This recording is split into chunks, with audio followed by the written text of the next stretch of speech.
This is the Nerf Doomlands 2169 Lawbringer. This is a hammer prime 12-round rotating barrel on a small rifle setup with 12 darts up here, as well as space for 12 more darts down here on a fixed stock with a fixed barrel. There is no attachments for these. There are two tactical rails up top, a small grip up here, although I find more users utilizing it right here, which is ironic because there's grips here and here, but not here. But yeah, it's a great blaster to use. This is part of the new lineup. This is a Target exclusive as of summer of 2015, and it goes alongside the Vagabond. They both share the same orange color, but this one's a hammer prime and is very easy to use. Plus, lots of dart storage. But the neat thing with the Lawbringer, it is comfortable here. Although the stock is almost Retaliator short. Larger users will be a little bit disappointed with the size of this, but overall comfort on the blaster is good.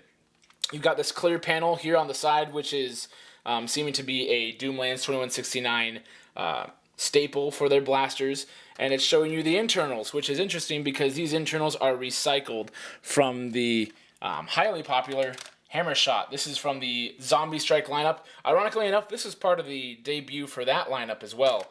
It's Hammer Prime, just like this.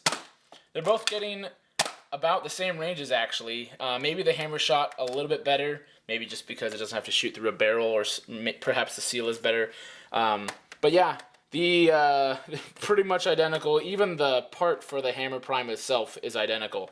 However, the only thing that works differently between these two is that this barrel is free spinning until you prime it, whereas this barrel is ratcheted until, well, I mean, you prime it anyways.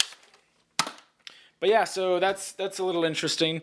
It is very easy to reload the Lawbringer. I do like that about it. You can pretty much access 4 darts on either side for a total of 8. You're really just kind of missing out, just kind of the edges. You can keep spinning this guy around. It's not very resistant, which is rather nice. But mostly it's just a very comfortable blaster to use, with the exception of this being rather short. I think more users have been pointing out that they've been shooting it from the hip and not really worrying about shouldering this.